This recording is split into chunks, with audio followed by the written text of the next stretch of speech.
الرحمن الرحیم۔ بچوں، آج کا lecture second year Urdu lecture number 12 اور جس پیج سے یہ لیکچر دیا جائے گا بیٹا وہ آپ کے صفحات ہیں صفحہ نمبر 18، 19 اور 20، یعنی 18، 19 اینڈ 20 پیجز سے آپ کا آج کا لیکچر نمبر 12 دیا جائے گا۔ لیکچر نمبر 11 جو تھا بیٹا وہ آپ کو میں نے دیا تھا خواجہ حسن نظامی کی حالات زندگی پر، ان کی ادبی خصوصیات پر، ان کی تصانیف پر، اور ساتھ ساتھ ہم نے جو ان کا یہ سبق آپ کے نصابی کتاب میں شامل ہے فاقے میں روزہ، اس کے متعلق میں نے بتایا تھا، اس کا خلاصہ لکھا تھا ہم نے، اور خلاصے کے اندر ہی ہم نے مشقی سوالات کو دیکھ لیا تھا کہ کون کون سے ہمارے مشقی سوالات ہیں جو ہماری کتاب کے اندر آئیں گے۔ بیٹا یہ جو پکچرز میں آپ کو بھیجتا ہوں یہ انتہائی اہم پکچرز ہیں، یقین کریں آپ جس وقت وہ پکچر دیکھ لیں گے پڑھنے کے بعد تو، اور کچھ دنوں بعد بھی جب آپ دیکھ لیں گے تو اس پکچر کے اندر ہی آپ کو سارے کا سارا جو ہے وہ مشقی سوال اور سارے کا سارا خلاصہ اور ہر چیز آپ کو نظر آ جائے گی۔ آپ کے لیے انتہائی آسان ہو جائے گا اپنے سوالات کو یاد کرنا اور اپنے سوالات کی ہیڈنگز کو دیکھنا، ٹھیک ہے۔ معروضی سوالات اگر آپ کے ذہن میں ہیں ان کو دیکھ کر آپ کے ذہن میں آ جائے گا، فرہنگ کو دیکھنا آپ کے لیے آسان ہو جائے گا،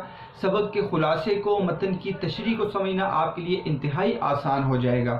تو بیٹا اس سے جو ہے آپ کو بہت زیادہ فائدہ ملتا ہے اس بورڈ کی پکچر سے جو میں آپ کی طرف بھیجتا ہوتا ہوں۔ دیکھیں ایک تو یہ ہے کہ ہم پورے کے پورے سبق کو پڑھ لیں اور اچھی طرح اس کو ریڈ کریں اور اس کے اندر عبارت کو دیکھیں، یہ بہت ضروری ہوتا ہے بیٹا۔ لیکن میں بار بار یہ بات اس لیے دہرا رہا ہوں کہ آپ کے لیے آپ کے پیپر میں صرف اور صرف کوئی متن کی تشریح نہیں ہے، آپ کا پیپر جو ہوتا ہے بیٹا 100 مارکس کا پیپر مختلف حصوں میں بانٹا گیا ہے، اس کو آپ نے ذہن میں رکھنا ہے۔ ایک حصے کی تیاری کر لینے سے آپ امتحان کے اندر نمبر نہیں لے سکتے۔ آپ صرف اور صرف اگر پوری کی پوری عبارت کو پڑھتے جائیں اور مشکل الفاظ کے معنی کو سیکھتے جائیں اور صرف آپ اس کی تشریح کو، تو آپ پیپر کو حل نہیں کر سکیں گے۔ آپ کو سیکشن الف ذہن میں رکھنا پڑے گا، آپ کو پتہ ہونا چاہیے کتنے مارکس وہاں سے ہم نے نکالنے ہیں، 20 آؤٹ آف 20، ٹھیک ہے، 20 میں سے 20 آپ نے نکالنے ہیں۔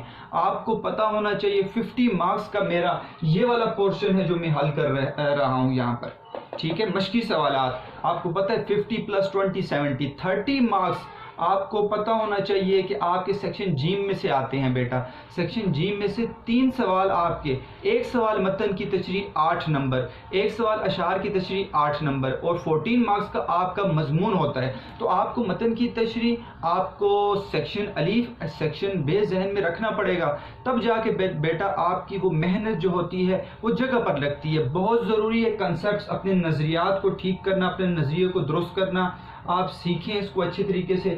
تو میں کوشش کرتا ہوں آپ کا ایک تو کنسیپٹ بھی کلیئر ہو، اس سے آپ کا کنسیپٹ بہت اچھا کلیئر ہو جاتا ہے۔ آپ کوئی نوٹس کو دیکھ کر اس کے اندر رٹے لگانے والے نہیں بن رہے، بلکہ آپ کیا کر رہے ہیں بیٹا، آپ دیکھ رہے ہیں کہ آپ ہیڈنگز خود دیکھ رہے ہیں، خود نکال رہے ہیں ہیڈنگز کو، آپ سبق کو سمجھ رہے ہیں، سبق کے اندر اضافی چیزوں کو سمجھ رہے ہیں، آپ خود معروضی سوالات کو تیار کر رہے ہیں، آپ جو ہوم ورک کر رہے ہیں بہترین قسم کا ہوم ورک آپ کا، وہ آپ اپنے کتابوں کی جب پکچرز بھیجتے ہیں تو نظر آ رہا ہوتا ہے کہ آپ نے ہائی لائٹ کی ہے، اس کا مطلب ہے آپ نے ریڈنگ کی ہے، آپ نے عبارت کو پڑھا ہے۔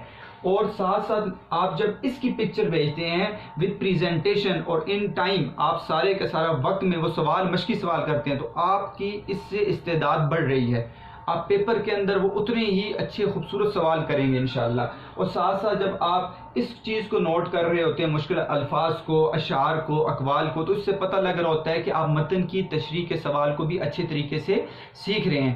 بچے بڑا ہی اچھا ہوم ورک کر رہے ہیں بیٹا، آپ نے اسی طرح محنت کو آگے جاری رکھنا ہے۔ یہ لگاتار آپ کی ایک پریکٹس ہے، مشق ہو رہی ہے، یہ مشق انشاءاللہ تعالی جب میں تھوڑا سا، یہ آپ کا تیسرا سبق ہے، ٹھیک ہے، انشاءاللہ ہم چوتھے سبق کے بعد ہم جواب شکوہ کو انشاءاللہ جب شروع کریں گے تو کوشش اس میں کروں گا آپ کے ایک شارٹ سا ٹیسٹ رکھوں، ٹھیک ہے، میں آپ کو ایک ٹیسٹ بنا کر دوں گا، آپ نے ان ٹائم وہ ٹیسٹ کرنا ہوگا، اس سے زیادہ آپ کو فائدہ ملے گا، ٹھیک ہے۔ وہ چھوٹے چھوٹے ٹیسٹ سے، ایک تو لمبا پیپر آپ کو ہوتا ہے منتھلی ٹیسٹ، اس سے پہلے چھوٹے چھوٹے ٹیسٹ سے آپ کو بہت زیادہ فائدہ ملتا ہے۔ میری تو کلاس کے اندر آپ کو پتہ ہے بیٹا ترتیب ہی ہوتی تھی کہ میں ہوم ورک آپ کو ایسا دیا کرتا تھا کہ آتے ہی نیکسٹ ڈے، اگلے دن کلاس میں آپ کو پتہ ہے میں ٹیسٹ ایک شیڈیول رکھ لیتا تھا، ٹھیک ہے، اور اس میں آپ کو 10 منٹس دے دیتا تھا، ایک کوسچن دے دیتا تھا، تو ابتدائی 10 منٹ آپ کے ٹیسٹ کے ہوتے تھے.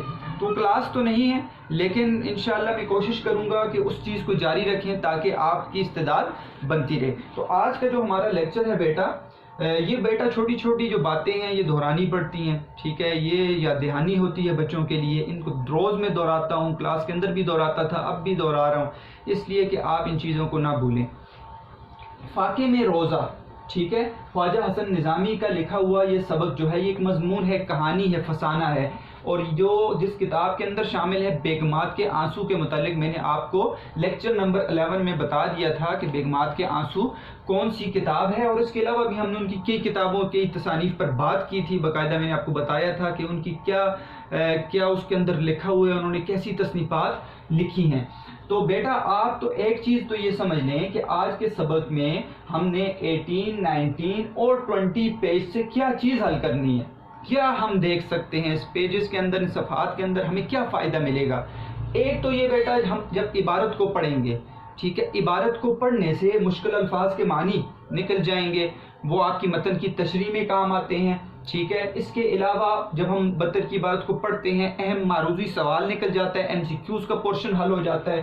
اس کے علاوہ بیٹا جو میں ہمیشہ سے کرتا آتا ہوں کہ آپ کو ساتھ ساتھ سوالات، آپ کے مشقی سوالات حل کروائے جائیں. تو اس 3 صفحات کے اندر، ان 3 صفحات کے اندر آپ کو 4 سوال انشاءاللہ ملیں گے. سوال نمبر الف آپ کو ملے گا بیٹا، سوال نمبر ب آپ کو ملے گا، سوال نمبر ج آپ کو ملے گا، اور سوال نمبر د آپ کو ملے گا. آپ کے مشقی سوالات صفحہ نمبر 25 پر ہیں، 25 پہ آپ دیکھ لیں گے. جب ہم یہ سبق پڑھیں گے تو یہ 4 سوال بھی آپ کے انشاءاللہ ساتھ ساتھ حل ہو جائیں گے. اگلا لیکچر کیونکہ وہ چھوٹا، اس میں سوال کم ہیں، اس لیے ہم ساتھ ساتھ کچھ اشعار کو بھی دیکھ لیں گے، کچھ اقوال کو بھی دیکھ لیں گے، تاکہ متن کی تشریح بھی آپ کی ساتھ ساتھ حل ہو جائے. ایک شعر میں نے فی الحال یہاں پر لکھا ہے، وہ آپ کو صرف دکھانے کے لیے، بتانے کے لیے لکھا ہے. اس کے علاوہ اشعار میں آپ کو انشاءاللہ نیکسٹ جو اس کا لیکچر ہوگا اس میں آپ کو میں اس کے متعلق بتا دوں گا.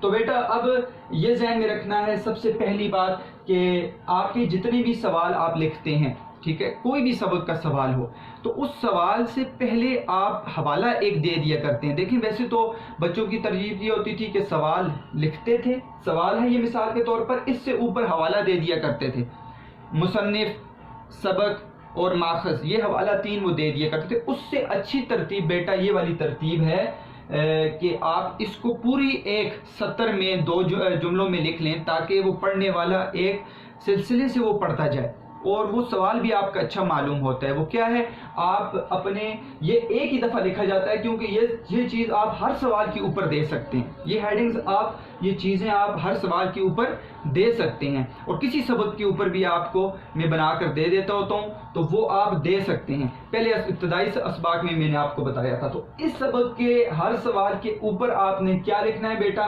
لکھنا ہے بیگمات کے آنسو میں شامل مضمون فاقے میں روزہ میں خواجہ حسن نظامی نے دہلوی تاجدار، ٹھیک ہے، تاجدار بادشاہت کے ایک کنبے گھرانے کا فسانہ ذکر کیا ہے، جو 1857 جنگ آزادی میں لال قلعہ سے بچ کر نکل گئے تھے، بچ کر چلے گئے تھے. یہ آپ نے وہ خاص جملہ ہے جو آپ ایک دفعہ لکھ لیں، لیکن جب پیپر ہے، ٹیسٹ ہے، تو آپ اس میں سے کسی سوال کے اوپر لکھ سکتے ہیں. یہ ایک اچھی ابتدائی چیز ہو جائے گی جو ہر سوال کے اوپر بنتی ہے. اس کو بیٹا کرنے کا آسان طریقہ ہے، آپ نمبرنگ میں دیکھیں، یہاں پر 4 چیزوں کا ذکر ہے، 4 چیزیں جو آپ متن کی تشریح میں اوپر حوالہ دیتے ہیں وہ بھی حل ہو جاتا ہے ساتھ.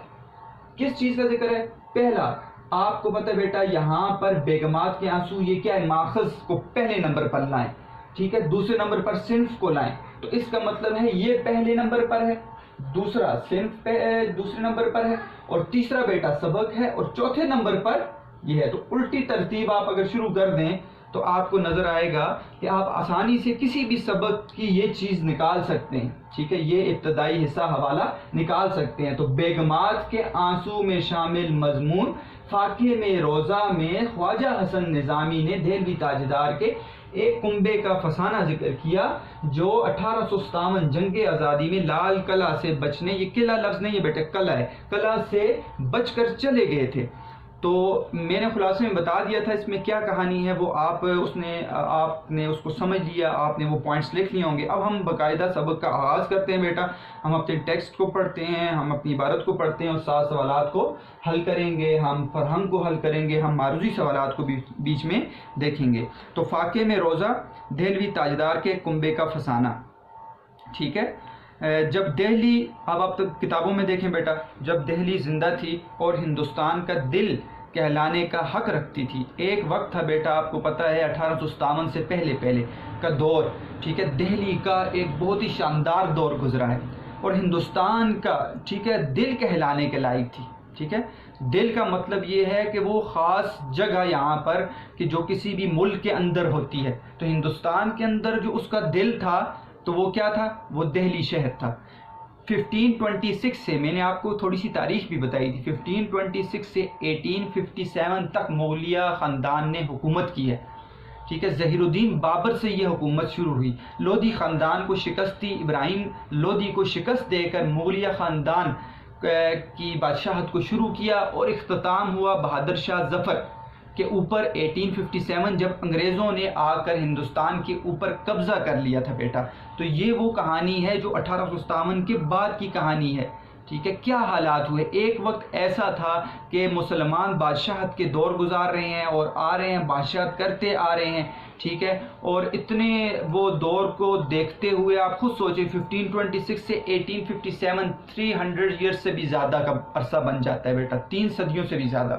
تو اسلامی حکومت، ٹھیک ہے، اور مسلمانوں کی حکومت بادشاہت تھی، اور پھر آ کر وہ غلامی میں تبدیل ہوگی، تو کیا وہ دردناک منظر ہوگا، وہ کیا منظر ہوگا جو مسلمانوں نے دیکھا ہوگا، اور کتنے کتنے گھرانے اور کیا کچھ برباد، تباہ و برباد ہو گیا تھا۔ تو دہلی کے اندر، دہلی کیونکہ وہ خاص جگہ ہوتی تھی جہاں پر بادشاہ سلامت خود موجود ہوتے تھے، دہلی کے اندر ہی لال قلعہ تھا، ٹھیک ہے، جو گھر تھا، ایک بڑی حویلی تھی، اور لال قلعہ کے اندر ہی بہادر شاہ ظفر تھے، اور یہ چھوٹا قلعہ نہیں تھا بیٹا، اس کے اوپر بات کریں گے بھی، لال قلعہ کا لفظ آئے گا ہی آگے، ٹھیک ہے۔ تو لال قلعہ جو تھا یہ بہت ہی بڑا ایک قلعہ بنایا گیا تھا، اور اس کے اندر بہادر شاہ ظفر اور اس کے خاندان والے سارے بادشاہی لوگ رہتے تھے، تو دہلی کے اندر یہ موجود تھا۔ تو دہلی کا دل اس لیے تھا کہ بادشاہ سلامت خود وہاں پر موجود ہوتے تھے۔ تو جب دہلی زندہ تھی اور ہندوستان کا دل کہلانے کا حق رکھتی تھی، لال قلعہ پر تیموریوں کا آخری نشان لہرا رہا تھا۔ آخری نشان بیٹا استعارہ ہے، کس کے لیے؟ بہادر شاہ ظفر کے لیے آخری نشان، ٹھیک ہے، کہ اس کے بعد جو ہے پھر بادشاہت ختم ہوگی۔ تو لال قلعہ جو ہے نا بیٹا، یا اس کو قلعہ معلہ بھی کہتے ہیں، قلعہ معلہ، یہ شاہجہان نے تعمیر کیا تھا 1638 میں، اور دہلی کی جب تعمیر شروع ہوئی تو انہوں نے اپنے گھرانے کی سکونت کے لیے، رہائش کے لیے اس جو ہے وہ لال قلعے کو بنایا تھا۔ یہ مستطیل شکل کا ایک جو ہے وہ قلعہ ہے، اور اس قلعے کے اندر بیٹا مختلف دیوان تھے، دیوان خاص ہے، دیوان عام ہے، موتی محل، اسی طرح رنگ محل، ممتاز محل، یہ اس کی عمارتیں تھیں، ٹھیک ہے۔ اور کہتے ہیں کہ 1857 کی جس جگہ آزادی، تو کم از کم اس کے اندر کی جو آبادی تھی نا بیٹا، وہ کم از کم 10,000 تھی، ٹھیک ہے، 10,000 10,000 اندر کی آبادی تھی۔ آپ خود سوچ لیں پھر کیا حالات ہوتے ہوں گے وہاں پہ۔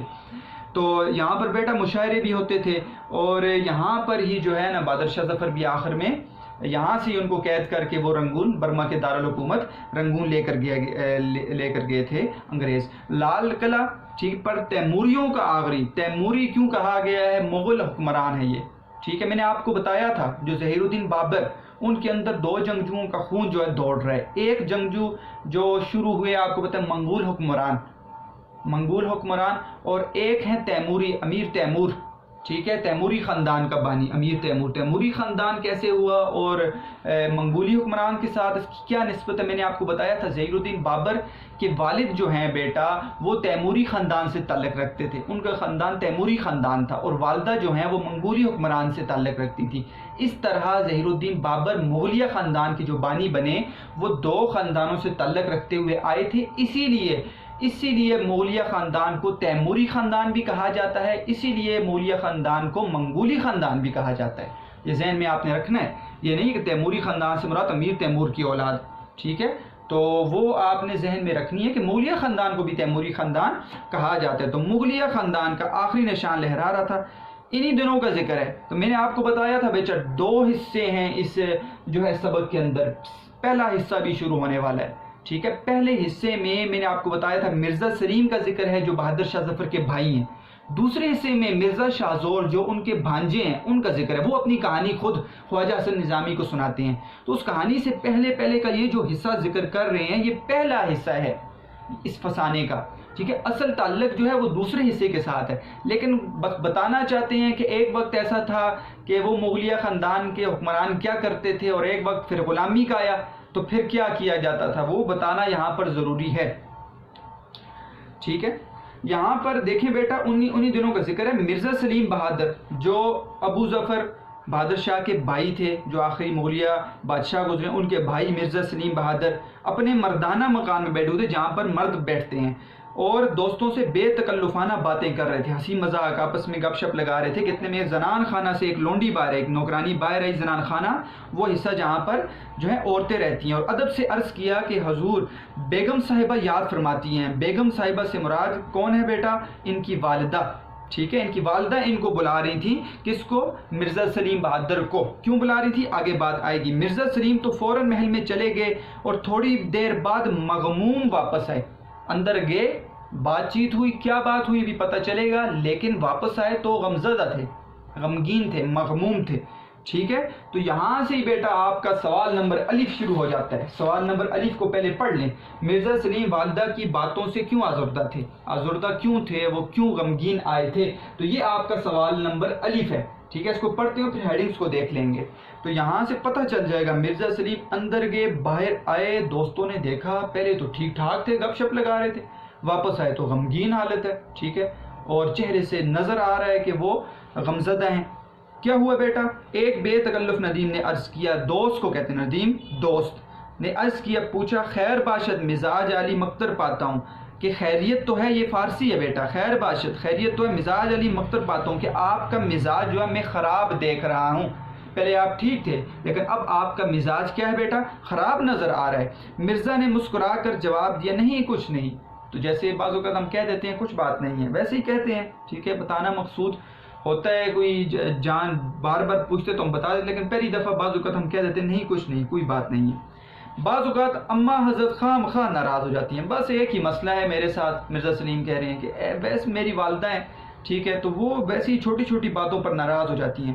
بات کیا ہوئی؟ کل شام کو افطاری کے وقت نتن خان گویا گا رہا تھا، تو اس سے پتہ چل رہا افطاری کا لفظ آیا ہے تو رمضان کا مہینہ ہے، تو کہتے ہیں کل شام کو افطاری کا ٹائم تھا، میں نے ایک گویے کو نتن خان کو بلایا تھا، وہ گا رہا تھا گانا، تو میں گانا سن رہا تھا اور میرا اپنا دل بہرا رہا تھا گانے سے۔ اس وقت اماں حضرت قرآن شریف پڑھا کرتی ہیں اور میری والدہ جو ہیں وہ اس وقت میں کیونکہ وہ قرآن پڑھتی ہیں، ان کو یہ شور و غل ناگوار معلوم ہوا، ان کو برا معلوم ہوا، ٹھیک ہے، وہ ناراض ہو گئی اس بات پہ۔ آج ارشاد ہوا ہے مجھے، میری والدہ نے آج حکم دے دیا کہ رمضان میں گانے بجانے کی محفلیں بند کر دی جائیں، تو کم از کم رمضان کے مہینے میں تو تم جو ہے وہ گانے سننا بند کر دو۔ بھلا میں اس تفریح عادت کو کیوں کر چھوڑ سکتا ہوں، میری عادت ہو گئی ہے، میں گانے سنتا ہوں تب مجھے سکون ملتا ہے۔ تو یہ بیٹا جب انسان کا دل کالا ہو جاتا ہے نا، ٹھیک ہے، دل سیاہ ہو جاتا ہے، تو پھر اس پر جو ہے نا وہ اچھی باتیں بھی اثر نہیں کرتی۔ رمضان کے مہینے میں گانے سننا، تو کہتے ہیں اس تفریح عادت سے میں اپنے آپ کو کیسے دور رکھوں گا، ٹھیک ہے، عادت بن گئی ہے میری۔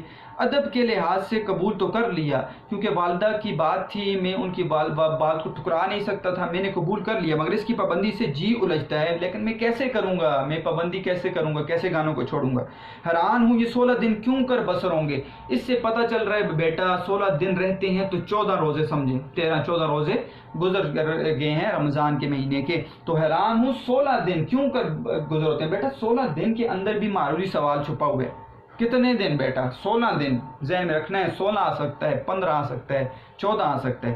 تو میں اب حیران ہوں کہ 16 دن میرے کیسے گزریں گے۔ تو پتہ چل گیا میں کہ آپ کے غمزدہ ہونے کی وجہ یہ تھی کہ آپ کو والدہ نے گانے سننے سے منع کر دیا تھا، تو اس وجہ سے آپ پریشان ہو گئے ہیں کہ باقی دن میں کیسے گزاروں گا۔ تو اسی کو آپ نے سوال میں بیٹا آپ نے پس منظر کی ہیڈنگ دینی ہے، اس میں تھوڑا سا پس منظر لکھنا ہے۔ میں آپ کی کوشش کر رہا ہوں آپ کے نوٹس کے اندر سے ہی ہیڈنگز اس کے علاوہ بھی بن سکتی ہیں بناؤں، آپ کے لیے مشکل نہ ہو، کل کو آپ جب سمجھیں اور دیکھیں نوٹس کو تو آپ سے وہ نوٹس کی ہیڈنگز، میرے لیے تو مشکل ہوتا ہے، میں اپنی ہیڈنگز خود بعض اوقات بناتا ہوں، لیکن نوٹس کی ہیڈنگ سے آپ کو آسانی ہو جاتی ہے، تو آپ کی آسانی کے لیے انہی ہیڈنگز کو ذکر کیا ہے۔ پس منظر کو ذکر کرنا ہے بیٹا تھوڑا سا، اس سے پہلے کیا تھا، وہ مردانہ مکان میں بیٹھے ہوئے تھے، دوستوں سے بے تکلف باتیں کر رہے تھے، زنان خانہ سے لونڈی بار ہے، یہ سارا پس منظر ہوتا ہے بیٹا۔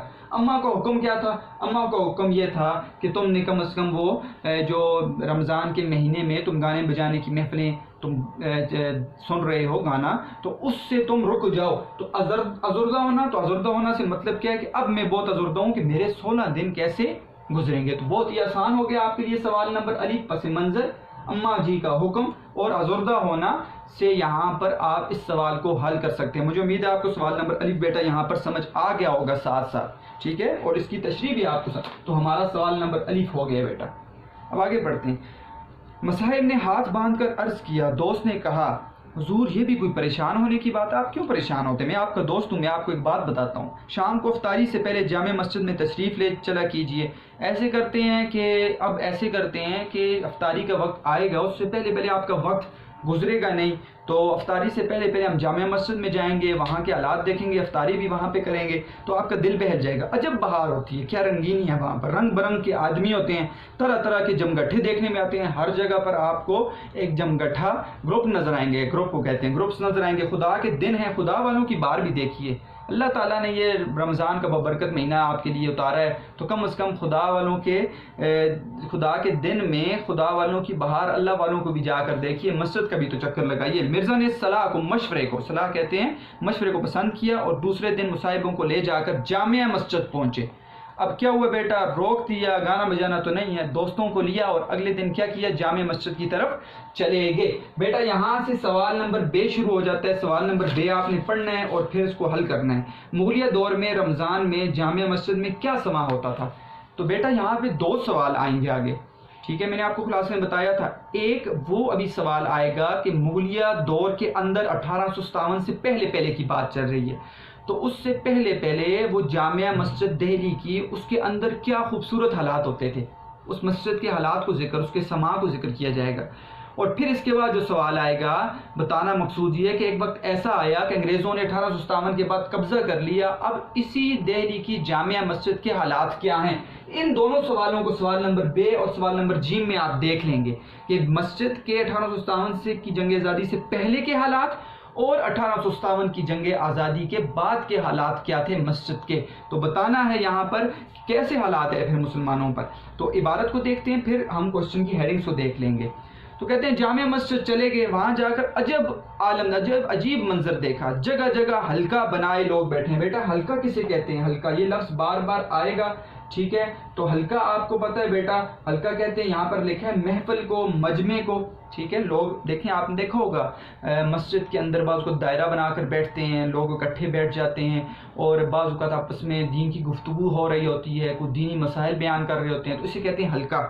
تو حلقہ بنا کر بیٹھے ہوئے تھے، کہیں کیا ہو رہا ہے جی، قرآن شریف کے دور ہو رہے ہیں۔ دور کہتے ہیں بیٹا دہرانا، آپ نے دیکھا ہوگا، ٹھیک ہے، کہ رمضان کے مہینے میں حفاظ کرام جو حافظ ہوتے ہیں، تراویح سناتے ہیں، وہ وہاں پر جا کر بیٹھ جاتے ہیں اور آپس میں قرآن کو دہراتے ہیں، ٹھیک ہے، اگر وہ تراویح نہ بھی سنائیں تو کم از کم رمضان کے مہینے میں حفاظ کرام وہ اپنی اس دہرائی کو وہاں پر دہراتے ہیں مسجد کے اندر۔ تو وہاں پر کہتے ہیں قرآن شریف کے دور ہو رہے تھے، رات کے قرآن سنانے والے حفاظ ایک دوسرے کو دیکھیں قرآن سنا رہے تھے، کہیں مسائل دین پر گفتگو ہو رہی تھی، کہیں ایک اور حلقہ لگا ہوا ہے، ایک حلقہ دور کا لگا ہوا ہے، ایک حلقہ لگا ہوا ہے جہاں پر دین کے مسائل کی بات ہو رہی ہے۔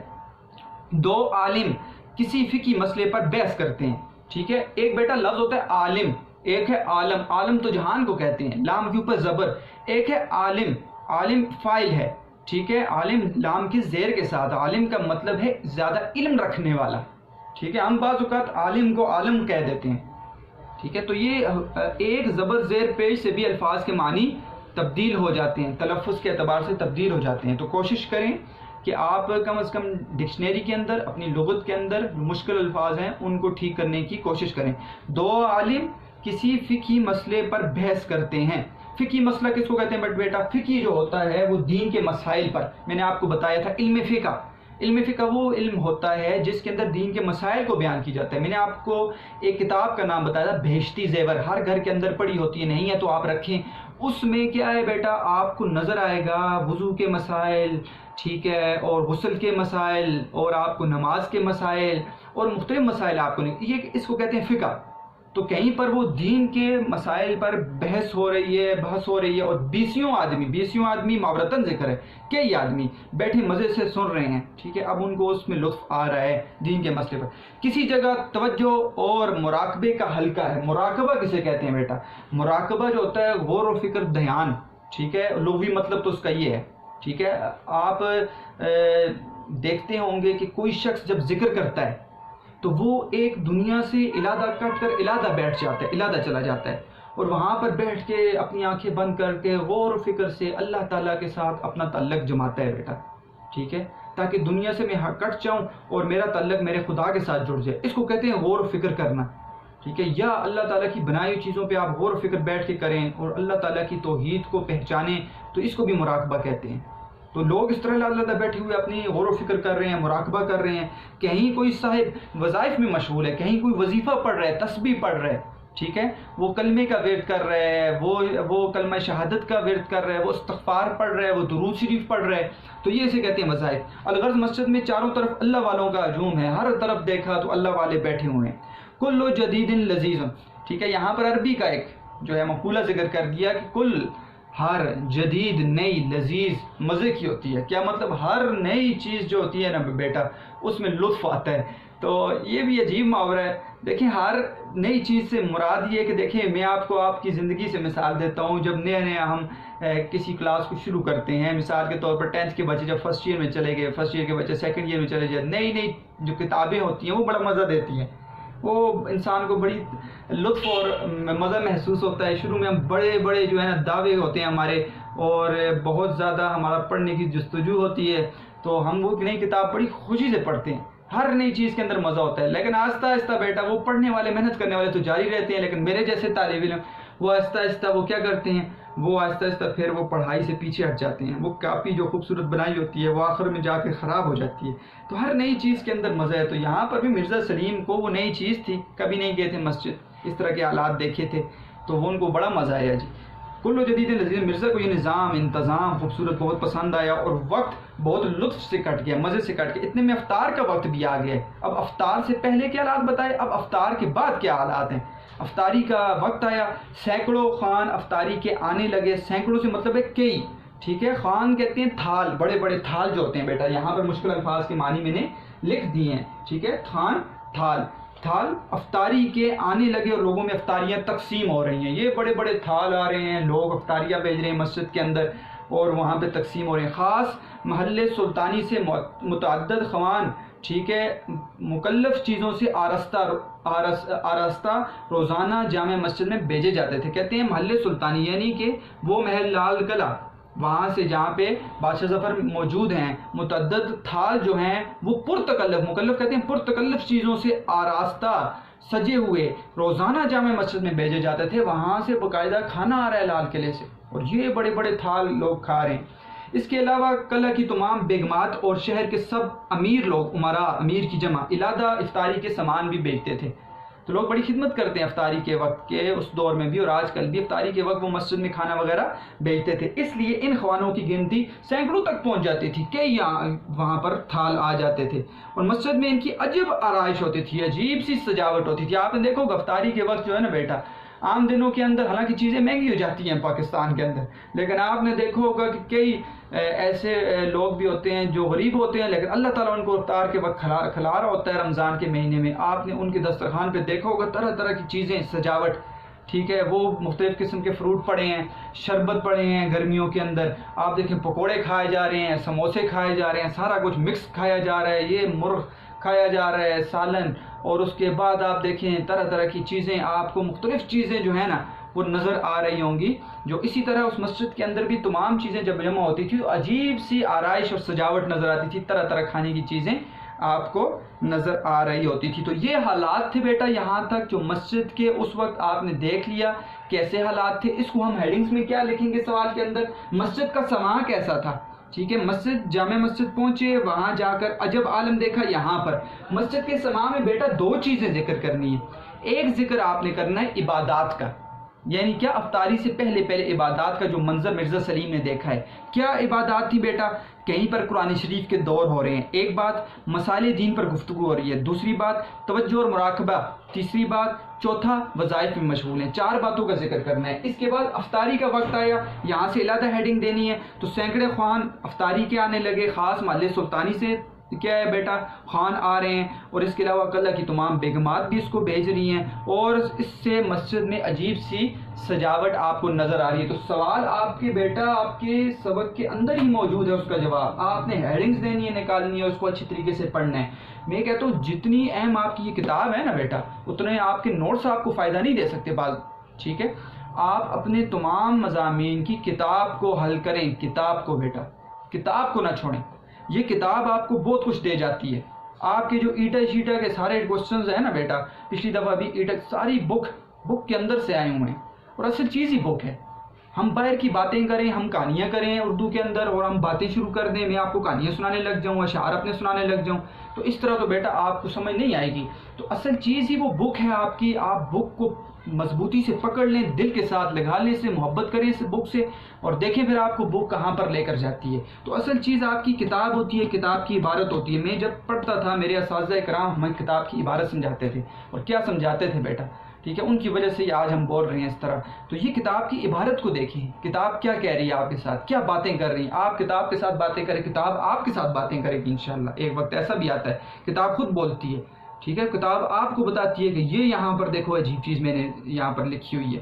تو اس کتاب کے اندر بہت کچھ، اگر کتاب کی عبارت کو دیکھا جائے تو سوال نمبر الف بھی حل ہو گیا بیٹا، سوال نمبر ہمارا بے بھی حل ہو گیا ہے، ہمارے 2 سوال حل ہو گئے ہیں۔ آگے ہم انشاءاللہ 2 اور مزید سوال حل کریں گے۔ یہاں تک ہم نے یہ پڑھ لیا مرزا سلیم کے جو حالات تھے، اور وہاں کے ان کا غمزدہ ہونا، اور ان کا مسجد میں جانا، اور مسجد کے حالات کو دیکھنا۔